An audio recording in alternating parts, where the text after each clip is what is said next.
Jen, I am so excited to talk about this book. It has the best title. What inspired you to write this book and name it with such a bold title? Fix Your Freaking Marriage. Tell me about this Yes. book. Yeah. So what inspired it was being married and being a psychologist for over 20 years, and seeing so many people in struggling relationships. So Mhm. it's good for marriage, but it's also a primer for like premarital therapy because it talks about like going in with your eyes wide open, like knowing the risk factors, knowing the things to look for, what are the red flags, how do we handle these issues? So it serves a broader Mhm. purpose. I just had to pick a lane in publishing, Right. so I went with Right. marriage. But yeah, just seeing so many people struggle in their relationships, and then knowing that I can only reach 7 people a day, Right. and so let's get a bigger platform to reach a Mhm. lot more people.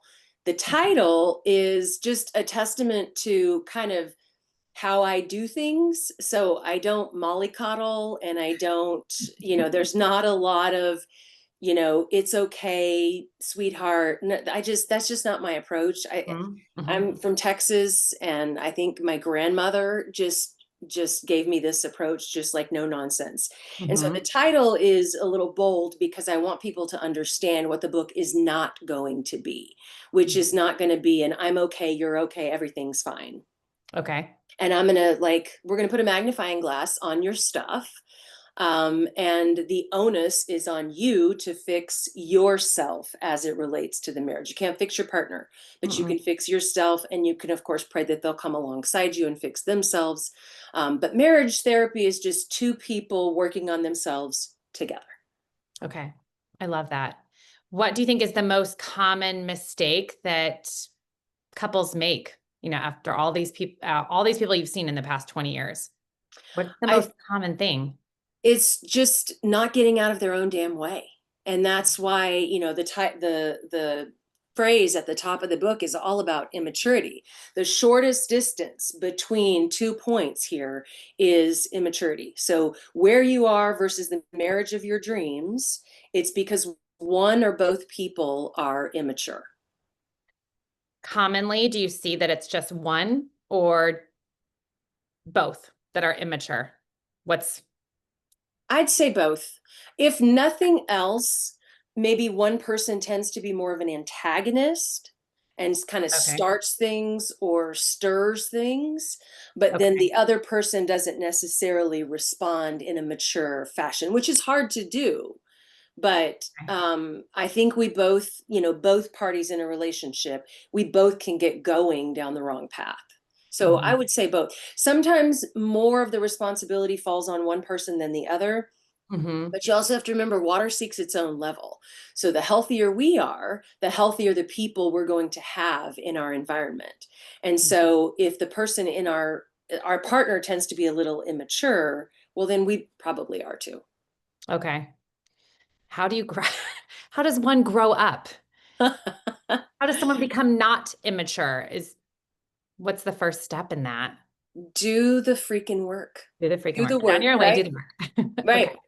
Yeah, do Okay. the work on yourself and figure out. And there's a questionnaire in Mhm. the early part of the book where I ask people to. It's kind of an analog for how I do the in-depth therapy with people, but basically it's some questions that you can ask yourself about things that might be getting in your way, and what were your role models, and stuff like that. And so kind of going through that and figuring out where your challenges are, then that is designed to be a springboard for you to do the work to get out of your own way. Okay. So good. Um, do people know that they're immature when they come to you? Or is that like a surprise to them? Like, oh, maybe I'm not behaving correctly. Or is it hard for people to see it? Do you see it clearly? Do they have a hard time seeing it? Sometimes, yeah. So, I mean, I can see it pretty clearly after doing this for over 2 decades. Um, it's more challenging with people who have ego issues. So, someone who has a very fragile ego, and isn't able to kind of introspect, look inside, have some insight, be willing to look at themselves, all the way to like someone who's a narcissist and they just really like a true, tried and true narcissist is not going to end up in my office. They don't have the insight that they're the common denominator in all of their problems, and so Okay. they don't come in. I'll see people with narcissistic traits or features where it's kind of a sprinkling in there, but a lot of times I can get through to them and say, hey, it takes two to tango. No matter what the relationship is, it Hmm. takes two, Hmm. at least two. And Hmm. so, okay, maybe your wife is antagonistic and she starts a bunch of crap with you, but how you're responding isn't really helping, or vice versa. Okay, your husband is, maybe sometimes he acts like a jerk or he acts immature, but you're not really responding all that well either. Yeah. So I don't think it's a surprise. I think sometimes, I mean, I feel like people, by the time they are willing to come to therapy, they've Yeah. accepted that maybe they're doing something that isn't fantastic for the relationship, let's just say. Hmm. Hmm. On the back of your book, it said, like anyone can grow in their relationship. And Any two people can get along if they want to. if they want to, correct. Yeah, Um, and you said there's no perfect marriage. And if you think you can't be helped, you're lying to yourself. You think there's room for growth in every relationship. absolutely. Yeah. Yes, I do Yeah, just too. ask my husband. He'll tell you. I mean, I've been doing this for 2 decades and I don't have it all figured out for sure. I'm learning every day. Do you find that difficult, being married and like sometimes if you're not handling something right with your husband, do you feel like he's like, this is your job. You should be good at this. Does he ever give you that? Does he ever put that on you? Like, No, no, that's he knows beautiful. better. Good. That's so No, good. he understands that I'm not perfect, Yeah, and you're human. he's that's one of the things that I fell in love with about him is that he wasn't afraid. He has a backbone, and he's Yeah. not afraid to be like, "Hey, love you, mean it, but you're also missing the mark on this." Yeah. I mean, we just had this happen the other day with something with one of the kids, and he's like, "Hey, hey, hey, hold on, Mm. don't go in there and blah blah blah blah blah." And I was like, "I know, Oh, I got it, thank you." You know, good. and I think that's it. Is like, our initial reaction when someone gives us feedback or says, "Hey, don't go screw this up," or "Hey, I Mhm. think you're kind of messing this up," is to get defensive and be like, "Well, what do you mean?" Right? But Mhm. again, we've been married for a long time, so I'm able to say, okay, he can be the voice of reason when my emotions are really high, and vice Yeah. versa.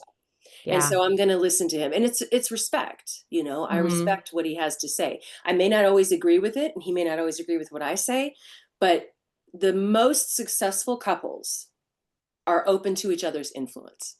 Mhm. That's the key. And that's about respect. Yeah. Yeah.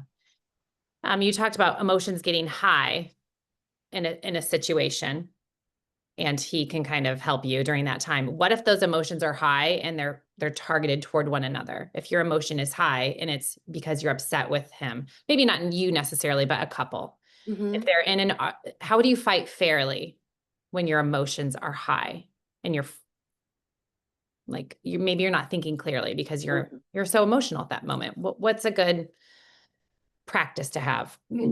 There's several things you can do. The book has a whole chapter on fighting fairly and Okay. all kinds of strategies to help you do that.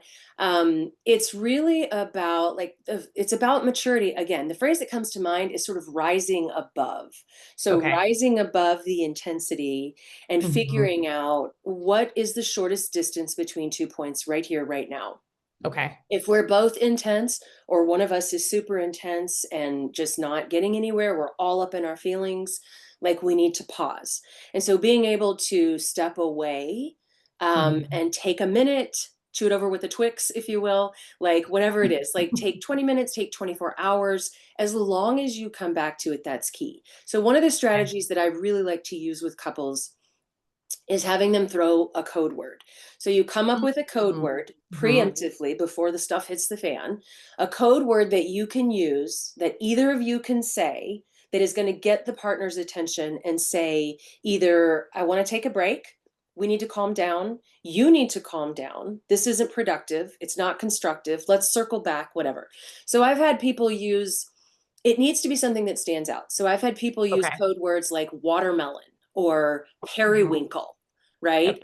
And it's bold enough for them to say, like, okay, wait, okay, hold on, we talked about this, like, okay, let's implement the coping strategies. You know what, babe, let's come back in 20 minutes. Mhm. Or we're not getting anywhere, let's take this to our next session, let's put a pin in it. I've had a lot of couples do that. If they're involved in marital therapy, they're like, we'll talk to Jen about this. You know. So Jen is the code word. Spelling right is the key Yeah, word. right, yeah. I love that. My husband and I have talked about doing that, but then I think I forget that word in that moment. I think that needs to be something that we revisit. I really like that. Hmm.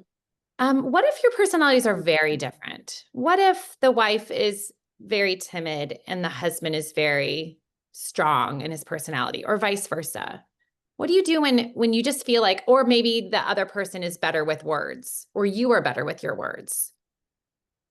How do you kind of give advice on those difficult like personalities? Yeah, it's tricky. So again, I think you have to look in and Hmm. figure out what happens to me in these situations, or what things trigger me to go into shutdown or withdrawal, or Mm, to be, yeah. a mouse and not speak up when there's really something I want to say. Mhm. So doing your own work and then working on, within that, either with your partner or by yourself, working on communication skills. Okay. So, or if your partner is someone who is really versed in their words and they're really quick, and you're one of those people who afterwards is like, damn it, why didn't I say that? Or I should have said that, or shoot, I forgot to bring Yeah. that up. Then, you can ask for a pause and you can circle back to a situation. Hmm. So, just because we finished talking about an issue on a Monday night doesn't Hmm. mean that on Tuesday, after I gather my thoughts and I have some other things I want to say, doesn't mean I can't circle back and say, hey, babe, that situation from yesterday, I slept on it, I prayed over it, I thought about it, whatever. And I've got some things that came up for me. I want to revisit that. When do you think we can come back together? Oh, well, I have a meeting at 5, but I'll be done by 6. And so let's do that after dinner or whatever. Hmm. Set up a time to come back to it, just because it doesn't have to be a one and done. Yeah. And if you don't resolve the underlying, this is the tricky part, if you don't Hmm. resolve the underlying issues that pervade the relationship, it's not going to be a one and done. Yeah. It's Yeah. not going to be a two and through. It's not going to be a three and free. We're going to have to talk about it a few times. And we might need to call in reinforcements by virtue of a coach or a therapist. Yeah. Yeah. So do are those underlying issues similar for every couple that you work with? Or are those underlying issues different for every couple? And do you find that there are underlying issues? Like it's the same thing that couples keep going back to? Hmm. Oh, yeah. Yeah. Um, so I think they're all the same in terms of immaturity. Okay. They manifest differently. Okay. So let me give an example. I have a couple, he has a significantly traumatic history. Okay. And when we started, he hadn't worked through those issues and forgiven the relevant party. Okay. And so what was happening was he's holding on to this stuff. Mhm. And then something happens in his relationship with his wife that triggers him to feel less than, or not feel good enough, or whatever he thinks she's saying. That triggers his historical stuff. And now it's doubly impactful for him. And so then he becomes defensive. Mm. And Mhm. his defense is, oh, yeah? Well, what about you? Well, how about when Mm. you do this? Well, this isn't the time and place. We're talking about you right now. I'm happy to Mhm. talk about me, but let's do that separately. I'm not going to Mhm. avoid or act like I'm perfect, but let's not bring in all of this stuff when we're trying to talk about the issue. It's kitchen sinking is what I call it. So we're trying to talk about this one thing, and then people start throwing in all these. We're not going to get anywhere. Lord, that's like a week long therapy retreat to unpack all of that, like one thing at a time. Okay. Is that hard for people to do, to stick to one topic? It is a lot of times, and I have to keep redirecting. But what really helps with this process Mhm. is when I do couples therapy, I Mhm. meet with each person individually Okay. for several sessions for a complete intake, where we look at all of their patterns and we do a deep dive into family of origin to see kind of where their triggers are coming from, what's getting their goat, if you will. And then by the time they come together in therapy to, conjoint sessions now with the three of us, the couple and I, then Mhm. I'm able to say, hey, okay, so I think you're going back. I think this is your Mm. dad stuff coming up. Okay. Or, wow, I think mom's really chirping in your ear right now with your reaction to your husband. Or, because we've done the intakes and I know their stuff. And then they give me permission, of course, to bring that up in the conjoint sessions. If they don't, then I don't.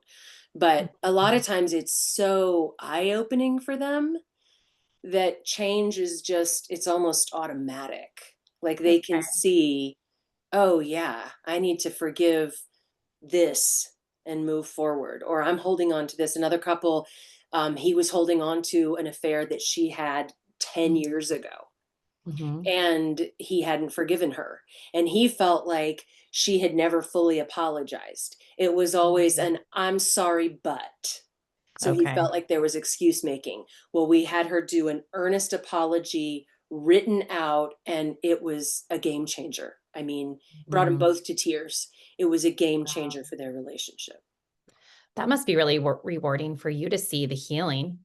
Yes. To see people, whether it's marriage or my other specialty, personality disorders, to be able to say to someone, it doesn't have to be this way. Mhm.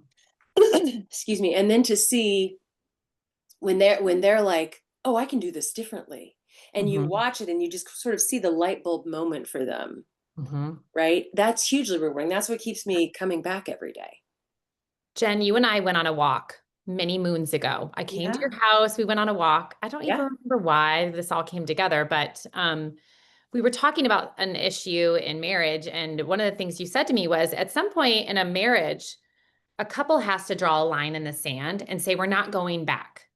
So, like this person with the affair and holding on to unforgiveness. In any issue, I think you were referring to, you draw a line in the sand, you fix it, you go through it, you write the apology, you say the apology, you receive the apology, and then you move forward and you don't look back. Is that still something that you say to people? Do you believe in that? Absolutely. Yeah, it's a clean slate. I mean, and and it's not just wiping the slate clean and not processing or dealing with the crap Mhm. that's happened. By Yeah. the time people get into my office, there's a lot of water under the bridge for them, Yeah. Yeah. right? So there's a lot of stuff that has to be Mhm. processed, reframed, unpacked, reprocessed, and then compartmentalized. Now, Mhm. compartmentalization doesn't mean I'm going to put it on a shelf and act like it never happened. It means I'm going to store that in my memory in an adaptive, productive, constructive, forward moving sort of way. So, Mhm. like the infidelity. My wife did this horrible thing, but Mhm. she has apologized. She's in therapy. I'm in therapy. We're in therapy together. She's Mhm. never done anything like that since. We've done all the trust restoration, which I talk about in the infidelity chapter. Yeah. Like, how do you restore trust after all that? Mhm. We've done those things. We're actively working on ourselves, so there's no going back. Mhm. Now, Wow. the notion of forgiveness. This is, I believe in a biblical notion of forgiveness, Mhm. which I do doesn't too. mean condoning or saying it's okay that you did that, or I understand, or I accept.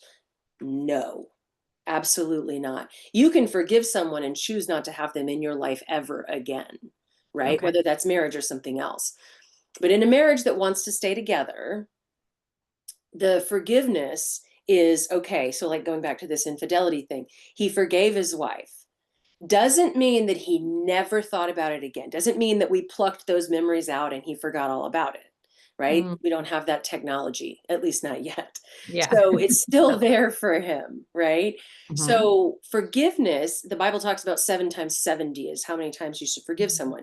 That's not to say you let the same person hurt you 490 times. Mm. What it's saying is that you make a decision to forgive, whatever that looks like, and then every time that memory comes up again, you remind yourself that you're living in forgiveness and you Mm. don't let it affect your mood, your interactions with your partner, et cetera, et cetera.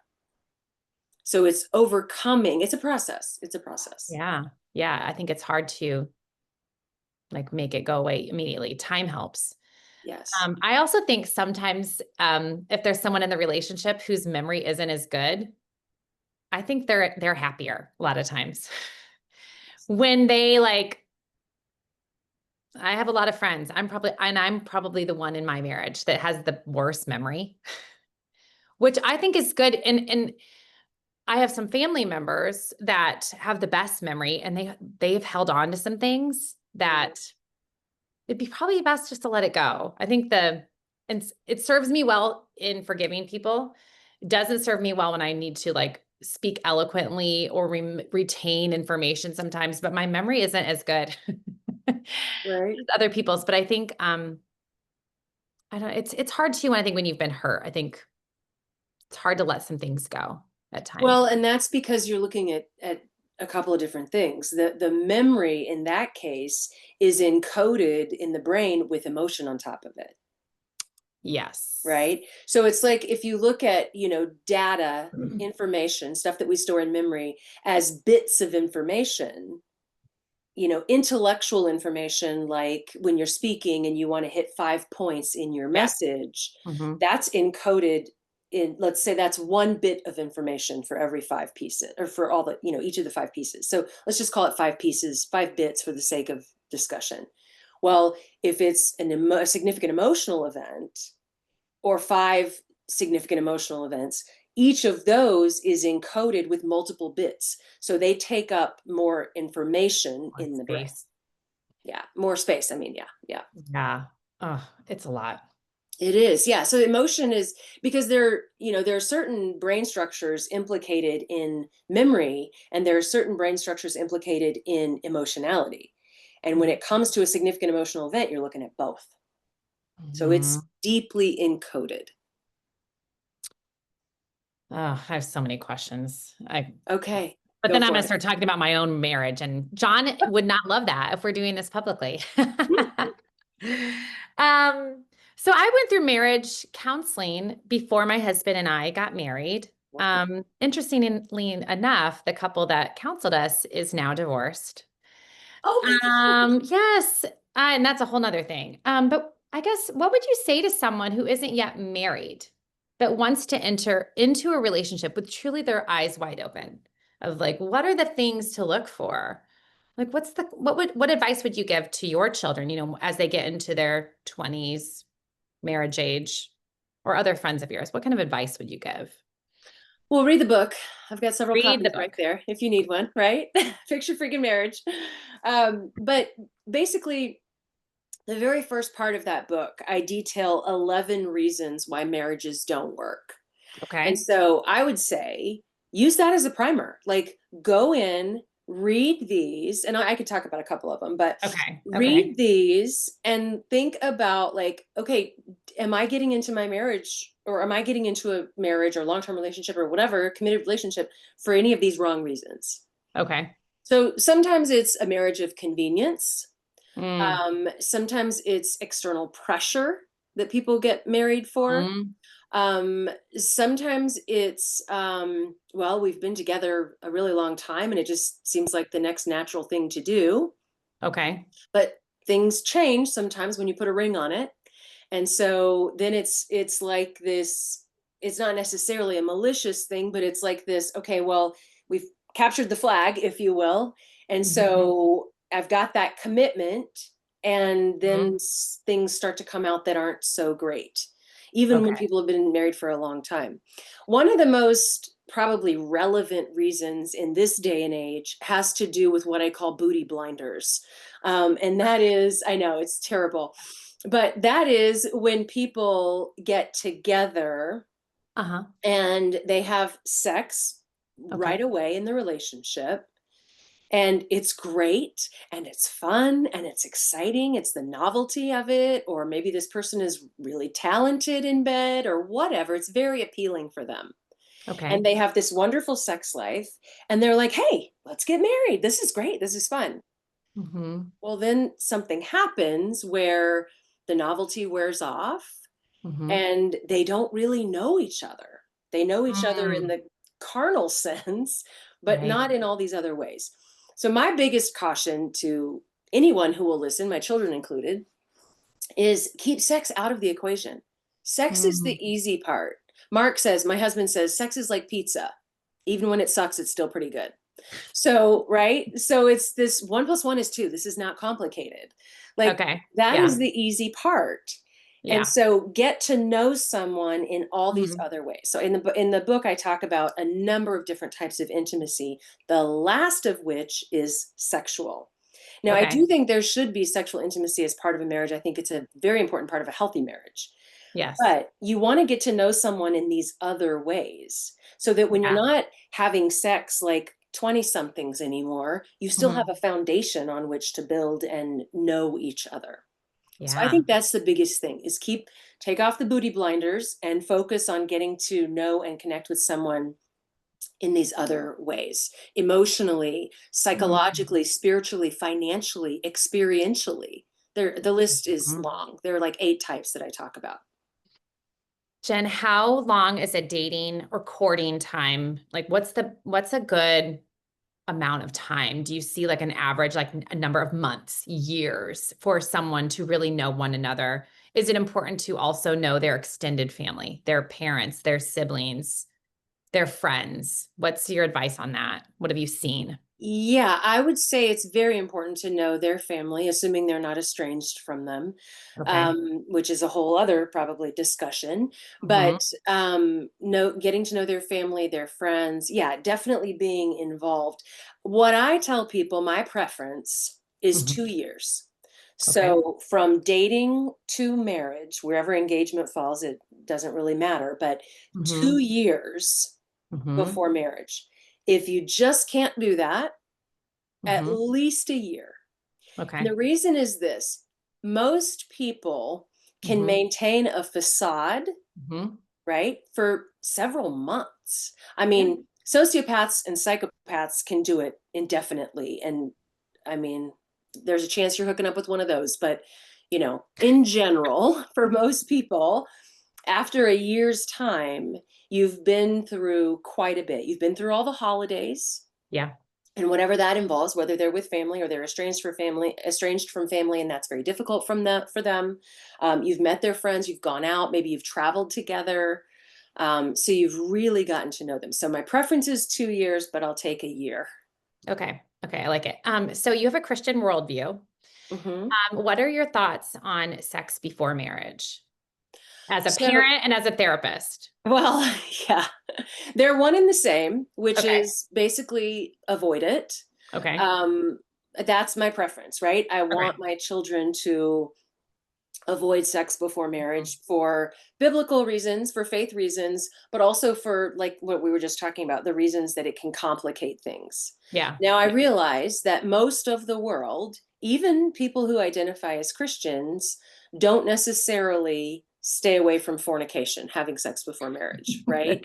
So, what I say in that situation is again, it's not my preference, but if you are going to do that, it needs to be a very well informed decision. And Mhm. make sure, going back to the booty blinders, make sure you know this person and Mhm. are ready to be with this person for the long term, preferably forever, before Mhm. you give of yourself in that way. It's not something you can take back. Yeah. That's Right. Whereas if you're committing to someone and getting to know them in all of these other ways, then you've got that connection and maybe you've invested time, but you haven't given of yourself in the physical, sexual way. Because when there's a breakup, if that is involved, it makes the breakup monumentally more difficult across the board. Yeah. Yeah. That's what I've seen. Yeah. So I'm sure you talk to your kids pretty openly about that stuff. Yes. Okay. But at what age do you start talking about that? Our kids are older. I Hmm. mean, they're teenagers. Right. I have young adults. I had a friend say to me once, if you wait until they're 8, it's too late. And we definitely talk to our kids about sex before that age. Hmm. When did you start talking to your children about that? I like that little You like nuance. that? You can use that. Yeah, Mhm. yeah. I'll let you use that. Um, yeah, so yeah, I think before the age of 8, I'm trying to remember, gosh, that was a long time ago when our kids were that little. Mhm. Um, yeah, I don't remember how, I mean, we gave them the birds and the bees talk Okay, yeah. well before they were even in relationships. Yeah. Yeah. But just, talking with them about parts of their body and just Mhm. calling body parts by their actual names Yeah. and all of that stuff. Yeah, that started when they were, as soon as they were verbal and Yeah. could understand. And then once you lay that foundation, I think, you've already shown them it's okay to talk about sexual Mhm. things, our sexual parts, our genitalia, whatever. And so that opens the door, hopefully, for them to feel more Mhm. comfortable talking about the other stuff. And so then Yes. when they come with questions or, you know, they see mom and dad, hugging or kissing and they have questions about that, or, if they walk in on something, which kids have, been known to do, we can talk openly about that because the foundation is already there, you know? Yes. Yeah. No, So I I like agree. that. If you wait until they're 8, it's too late. Yeah. Yeah. Yeah. Yeah, because their friends are going to start telling them about it, and you Oh want my to be the one gosh. that talks about it. Right. So if you meet some couples who say their marriage is pretty good, what are some small tweaks that they could make to make it even better? So I always want to know, well, what do you mean by pretty good? How do you define Mm, pretty good? Right? Because yeah. normal is what you know. I mean, Yeah. I was just talking with someone recently who came from an abusive childhood, and it was a while before she figured out that parents don't all treat their kids that way. So, normal is what you know, it's what you're used to. And Yeah. sometimes in marriages, especially if they're longer, they've sort of, there's this natural tendency toward isolation and drift in marriage, and you have to do things to make sure that you keep things fresh, interesting, you keep Mhm. that connection, that we don't just end up living like roommates. Yeah. So I think I would want them to define, what do you mean by pretty good? One Mm, area that I feel like is something that can always be improved on is what I call experiential intimacy. And what that okay. means is, like, what are we doing things together? You don't Mm, have to do everything together. I don't actually believe in putting all of your eggs in one basket that way, but mhm. I think it's, do we, are there things that we want to do together? Now, maybe when you met, you were in your teens or 20s or 30s, and you're in a different body and you were doing different things then, hiking, skydiving, whatever. And maybe Right. you're 50, 60, 70, and you can't do those things anymore, or you don't Mm, want to. Okay, well, you need to reevaluate your experiential connection. So I mhm. think improvement can always be made there. Okay. I also think boundaries, like looking at patterns that couples have fallen into, and just making sure those are healthy. Mhm. So yeah, I think it's all very subjective. So I would first want to start with, what's your definition? But then Mhm. experiential intimacy is one. Sexual intimacy usually can use a little bit of work, because by the Yeah. time people have been together for a long time, maybe they have some dissatisfaction in their sexual relationship. Yeah. Do you talk? Spirituality, that's always a place for growth too. Mhm. Do you end up talking about sex a lot on a daily basis Mm, with couples? I wouldn't say a lot. Mm. Men are usually really uncomfortable with it. It's kind of comical, honestly. But yeah, Do you think it's because they're talking to you, a female? Do you think yeah, men would be different if they were talking to another man? Their absolutely. wife in the room? Yeah. Yeah, Okay. I'm fully aware that, the gender difference there is making things challenging. But Yeah. I approach it in such a way that it's very disarming. Yeah. And I normalize it too, because there are so many couples with sexual Yeah. challenges Yeah. of one Yeah. sort or another. Hmm. Um, but I would say that in most marriages, we end up talking about sex at some Okay. point, but it's Okay. not a necessity. I mean, if people are like, listen, like I have a couple, their sex life is great. They have no complaints. They're both very happy. I've asked questions about that and they're fine and they're wonderful. So we don't really talk about that. Okay. We talk about all these other things. Okay. Yeah. So it It's just all depends. it's all a piece of The puzzle. it is. It really is. If there are people who their marriage is truly on the rocks, what's the very first step they could take? I know by the book, Yeah. or it's all outlined in there, but like Yeah. what's one thing like that you would say to someone whose marriage is on the rocks? What kind of advice would you give to someone like that? I would say get a coach. I mean, stellar, ridiculously paid athletes have coaches, right? Yeah. Like why we think the marriage of two heads in one relationship doesn't need a Mm. coach is beyond me. But Hmm. definitely get some help. And if your Yeah. partner isn't interested in help, because that happens not infrequently, where one person is willing and the other one not so much, Okay. there's a reason for that, and Mm. that's probably worth a discussion into itself. But you can go to therapy and start working on yourself. You can read my book, you can read other books, you can Yeah. do self-help stuff, you can take courses. I have a course on overcoming self-limiting beliefs that I find I end up coaching a lot of that in the marriage, in the Okay. individual stuff, and then in the marriage, because people have these self-limiting beliefs that have evolved from when they were little, usually before the age of 6 even, and they Mm. carry that garbage with them. And so working on yourself is key. Again, Yeah. marriage therapy is two people working on themselves together. Yeah. So work on yourself, see if your partner's willing to do therapy or some sort of coaching.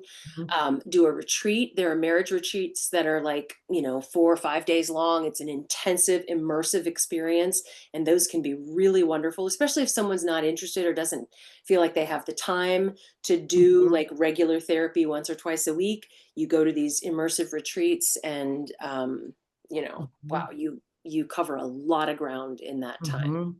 I think even just scheduling a weekend away with just you and your husband or you and your wife as a married Hmm. couple Hmm. and saying, you know what, we're going to read and work on a few chapters. Hmm. And then once a week after that, we're going to finish this book until we're through it. Like Yeah. just committing to setting aside a time Hmm. to really look at your marriage. I think sometimes it's just not fun to because you're married, you are supposed to be having fun together, but then you're also supposed to be maybe running a business together or even separately. You're both working or doing whatever. And you're supposed to be Hmm. raising your children. And then you're supposed to be a good son and daughter to your aging parents, or you're supposed to be a Hmm. friend. Like there's just a lot going on. And then I just think it's just really good to take the time to say, hey, we're going to actually just like be intentional with our relationship and not forget who the other person is. Because when you're first Yeah. dating, I remember John and I sitting on opposite ends of the couch when we were first dating and like our feet all intertwined and just talking for hours and Oh, hours, not watching TV, not yeah. surfing on our phones, Mhm. like just connecting.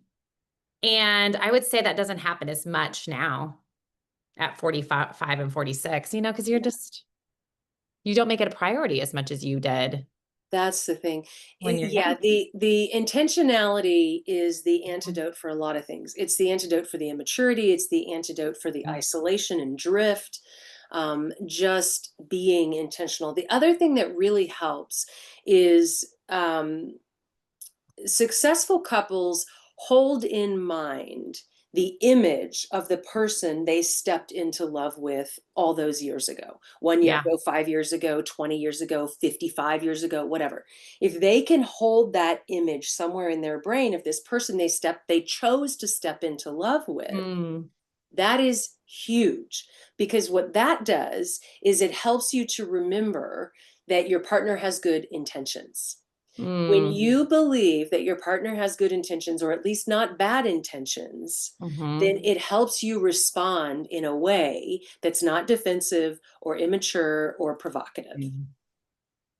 I love that. I've written a few things down while you're I talking. love it. I love It's it. really good. Another thing I heard, I think when I was first married was, when you feel mad at your husband, picture him as a little boy. Mm, And yeah. how would you respond to him if he was a little boy? And you think about your children and how quick you are to remember that you're the parent. Like I'm the parent, I am the mature one. That child is the immature one. And sometimes I don't always get this right. Sometimes I'm like in this battle with my kids and I'm like, I need to stop. I'm the parent. I'm the mature one. Right. But I think if you can pull yourself out of that too, when you're in when you're in conflict with your spouse, if you can like stop yourself and be like, listen, I'm a mature 45-year-old woman, wife, daughter, friend. I need to behave that way in this moment. Like just reminding yourself who you are. Mhm. And like I was just saying, picture my husband as that little boy, that sweet little innocent boy. And that to me reminds me, love him, respect him. Love and respect Yeah. is kind of, they feel, they feel love when they're respected. But Right. I need to keep remembering to do that in those moments.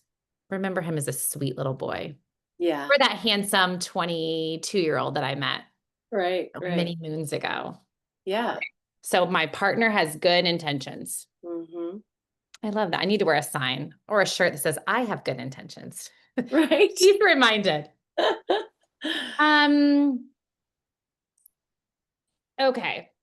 I love that if any two people can get along if they want to. So what happens when there's one person that maybe just has chosen not to? Is there any hope there for that relationship? If they're like, you know what, I don't want to. I don't want to work on this. Well, if they don't want to work on it and they've already checked out, then, I tell people, look, if we're going to do this marriage therapy thing, I need Mhm. both of you to at least have one foot in the door, Okay. right? A toe in the door. Something in the Something door, in the right? door. If both Okay. feet are out of the door, then you're wasting your time and money coming to see me, Yeah. because Okay. you're not going to change or grow. I think we should grow and change and evolve until we die. Yeah. So otherwise, what are we doing? Like, it's just, Yeah. we're stagnating, and that's no fun. Yeah. So if somebody is just not interested, well, Mhm. then we start talking about, boundaries. I believe there's a time and a place in marriage for ultimatums sometimes, so Mm, we mhm. look at that. If the other person is like, I love my spouse, if one person is like, let's do this therapy thing, I'm ready, let's go, let me work on me, and the other person is like, I don't really want to do therapy, I don't believe in it, or I don't like it. Yeah. Generally, when someone doesn't want to come to therapy, Mhm. it's fear. They're afraid. Mm. Why else would you not go and talk to someone about improving your relationship? You're What afraid. would what would they be afraid of, Jen? They're afraid of what'll come up. Mm. So either their inadequacies, because they fear their partner is going to be like, well, they do this and they do this and they do this, and we don't Mm. really allow that. Like, I try to make it very balanced, but a lot of Okay. that comes out in the individual sessions too. So then there's not that sort of antagonistic setup from the Yeah. jump. Yeah. Um, but they fear what their spouse has to say. A lot of people Mhm. fear their own baggage, so they have some inclination that what they're doing in the relationship is not this fabulous, super wonderful, Mm. and they know that it comes from somewhere else. And so they fear that, well, if I go to therapy, the shrink is going to make me dig in and trudge all this up and la la la. Like, they're afraid. Yeah. They're just afraid. It's the reason we don't do just about anything. Yeah. Fear can be crippling. I think Yeah. most of the people that I talk to and interview that are entrepreneurs, they're okay with taking risk and they've pushed through that fear barrier. Hmm. They are okay with being scared and still doing something. You have to. Yeah. Yeah, Mhm. so if the other person is not at all interested, that's one thing.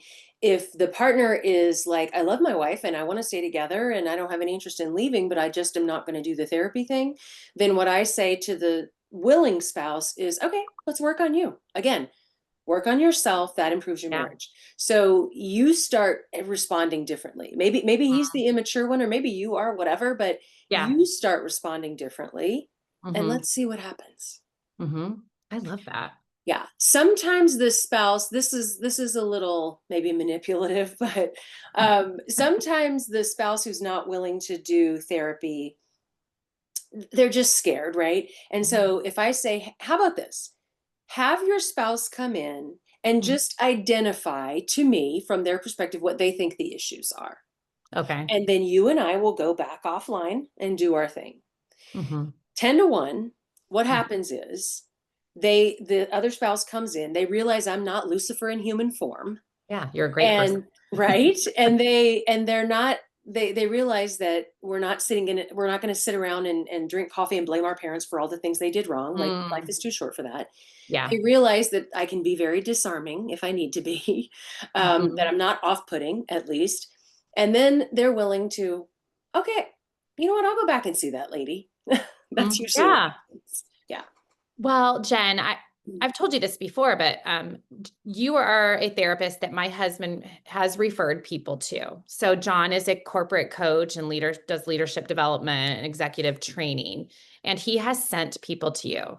He trusts you, and I think that I would take that as a big compliment.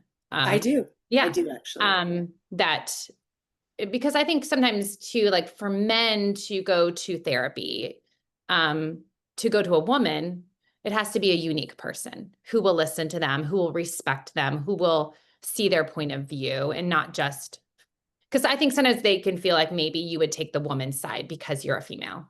Hmm. I mean, maybe I just think that because you understand women more, maybe because you're a woman. Hmm. But I think you can see both sides. And you being from Texas and having a straight shooter kind of attitude. It just makes you very relatable, I think, to a man. Do you have Thank you. Yeah. brothers? I don't. I have two younger sisters, but I also did Oh. 4 years on active duty in the Army. Okay. Yeah. And Okay. I tend to think in a lot of ways, I tend to think more like a man. Mhm. So I think that helps because people are able to see that it's not just this, I'm going to take the woman's side and your husband is this big, bad, awful guy. And Right. it's just Yeah. so, what's wrong with you, sir? Right. Like they see Right. that that's just not what I'm about. Yeah. Um, I mean, obviously, if there's abuse going on or some, I mean, all bets are off. That's a whole different discussion. But Yeah. in general, they can see that, like, okay, she's not this super soft Mhm. person who's just going to blame me for everything.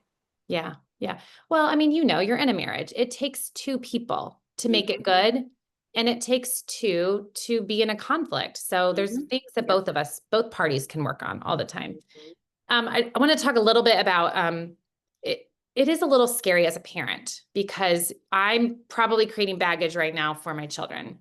And like if you start digging into your past, you don't want to become angry at your parents. I have a really good relation with my parents now. I'm sure I've picked up a really great things from them, and I'm sure I've picked up some things that I could work on from them. I like what you said though, that you don't stay in that. Like you don't just sit there and blame your parents and Yeah. sit in that for a long time, but does that ever bring up hard things for people to deal with their parents? And how Yes. do you move through that quickly so that you can still have something good? Can you give me an example of something that you've dealt with? Well, so a lot of that comes out in the intake. So I'm working with each person on identifying their baggage. That's why we spend a good amount of time digging into family of origin.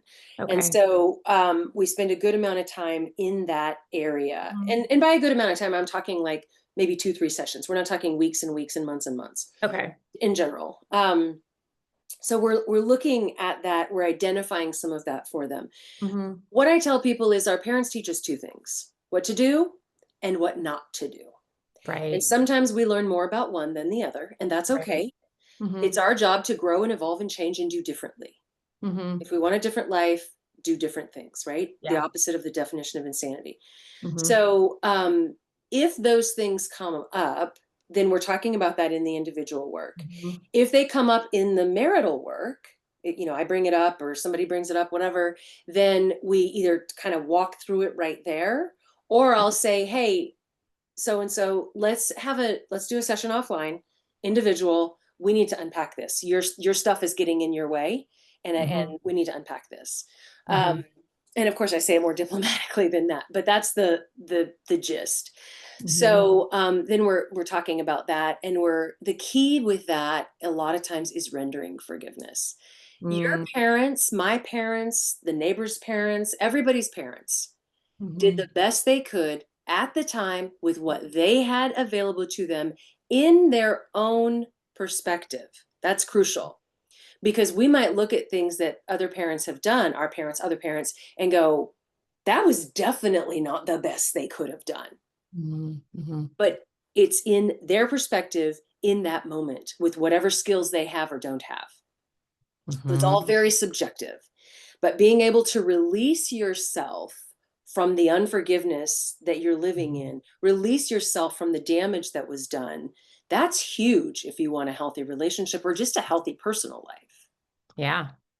So we jump on it quickly and we reprocess, reframe, forgive and compartmentalize. If you're not willing to forgive, I don't advise that, but if you're not willing to forgive, then we are going to try to compartmentalize it differently at least. Can you help someone understand how to forgive? I know we talked about in the beginning about 70 times 7. Are there practical tools that you can perform to help you forgive? Like, do you teach someone to say like, I forgive the name and the specific thing? Is there something you can do to practically like practice forgiveness? Yeah, so chapter 4 in the book Okay. is all about forgiveness. It's the first, what I call meaty Great. chapter, because Okay. again, by the time I see a couple, there's water under the bridge and some Oh, stuff that we yeah. probably need Yeah. to forgive. Yeah. So the chapter talks about how to forgive yourself and how Mm. to forgive someone else. Okay. And so that is just, it's step by step. It's very clear and, laid out so that it's Okay. very practical. It's still Mm. emotional, but there's practicality to it that you can follow.